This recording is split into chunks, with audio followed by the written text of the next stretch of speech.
It's more difficult. Obviously, it's more difficult. We played 11 matches in the last 6 weeks, and it's going to get worse, and it's going to get easier for the other 5 teams, because before was only Chelsea and Liverpool, and now also Arsenal and Tottenham and Manchester City, they are also out. So now obviously it's very difficult for us, and I can understand that if you don't have any help in relation to the Premier League, but I don't understand that we don't have any help in relation to European football. I'm saying this for many years. I say this even from my first spell in England between 2004 2008. I don't ask for me, I ask for everyone. And I think they don't give an S.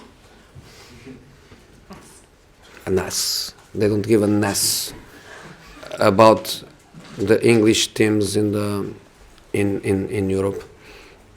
They simply don't care. There are other interests that are more important. Every country, they try to do that little support to the teams in European football, but in here it's difficult. So we go Sunday 12 o'clock. Why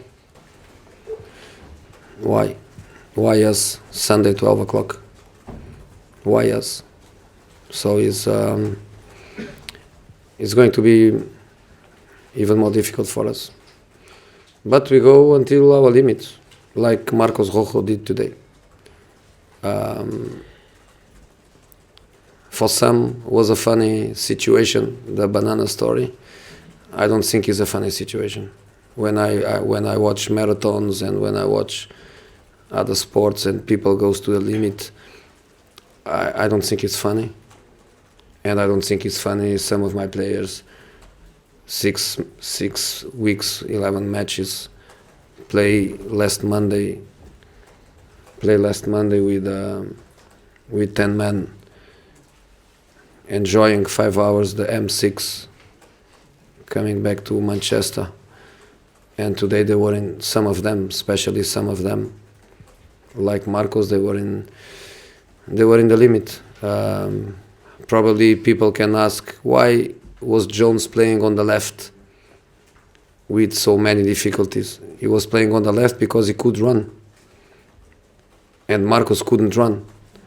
So if you cannot run, at least you play in the middle, where you are surrounded by other protections and other cover, and you don't need to be exposed of running. So we are leaving all these difficulties, and let's see if Sunday we can get a point.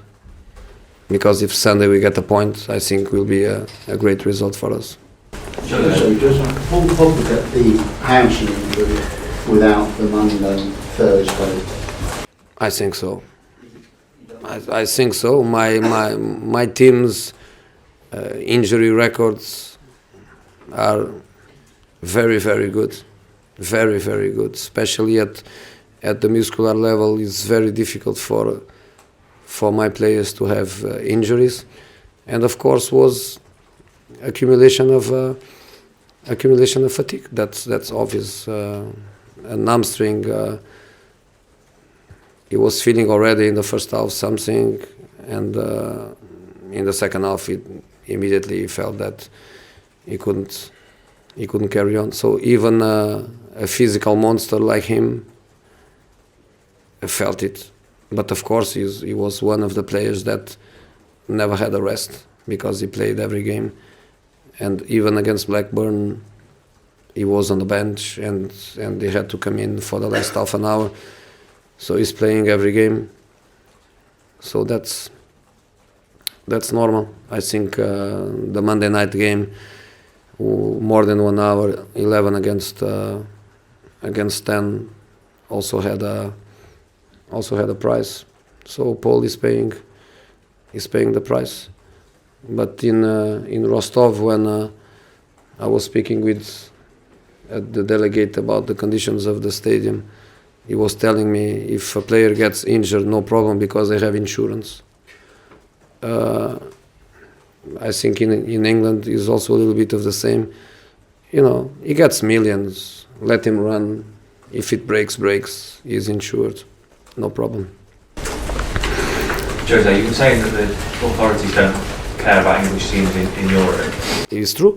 What do you think they should? How should they change? How should they change? Yeah. We should be the last team to play in the weekend. That's so simple as that. We should play Monday. We should play Monday, or we should play Sunday, the last match on Sunday. Not 12 o'clock. At least let us sleep a little bit on Sunday, right? You know, we cannot even sleep on Sunday morning. We have to wake up 7 o'clock to eat and to come to the game. So, you know, I don't know if any Italian is here, but my time in Italy was when the Italians, they decided, when the clubs, they go to the knockout stages of Europa League and Champions League, the week before, if they play Tuesday or Wednesday, they play on the Friday. In Portugal, every team that plays in Europe, when it comes from Europe, they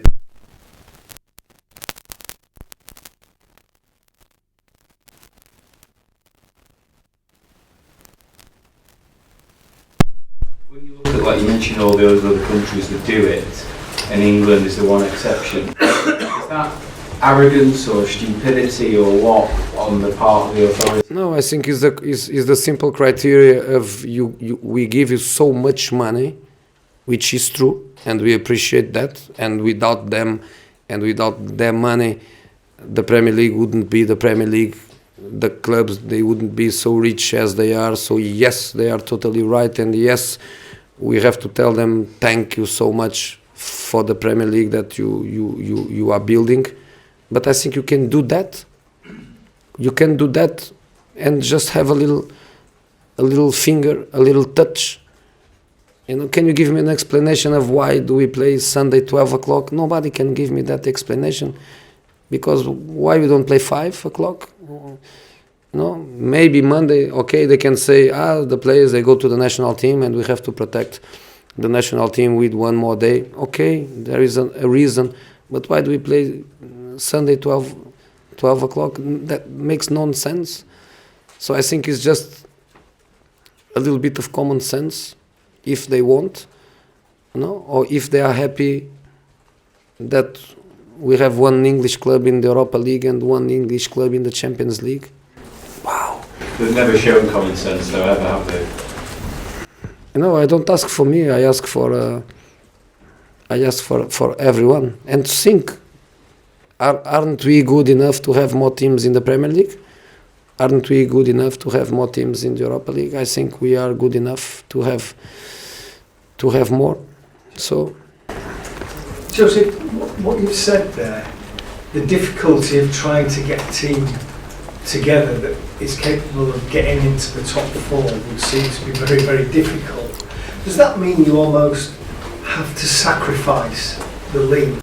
No, I don't sacrifice. I didn't sacrifice the game at Chelsea. You know, we don't sacrifice. No, we don't sacrifice. You know, it's Manchester United. I cannot sacrifice anything. I cannot sacrifice anything. If I sacrifice anything, I would go to Chelsea with Nicky Butt team like Manchester City did a couple of years ago, and I would be playing here today with Pogba fresh, with everyone fresh, Valencia, Rojo. You know, we try to go for every game with the maximum potential we have. But if somebody tells us that we were going to play with 10 men, then I would let Nicky kids to be running up and down, and I don't need to do that with my players. Have you not got to protect your players in a way? Because by playing them all the time, is that not heightening the chances of them? You know, but what do you want me to do? Do you want me to go to Middlesbrough and play with Nicky Butt boys, and then what would say Hull City, and then what would say Sunderland, and then what would say the teams that are playing against Middlesbrough for the relegation battle. We cannot do this. We cannot do this. We go with what we have. We go with what we have. We cannot do another thing. Okay, sorry, last question. Last question, check at the back. Hello, Jose. Jose Alvarez for Jóvenes of La Sexta in Spain. Congrats about the Thank you. victory. How do you feel after Caranca is out of the team, because he's your friend, and what you can say about him to us? I think he deserves to be sacked because in the first year when he arrived, the team was going to League One, and he saved the team. In the second year, he took the team to Wembley to play the playoff final. In the third year, he had direct promotion. I think on the fourth year, he deserves to be sacked. Is there another example, Jose, of players being too powerful sometimes, like we see with Ranieri before? But in this case, I know the names. In this case, I know them. Okay, thanks guys.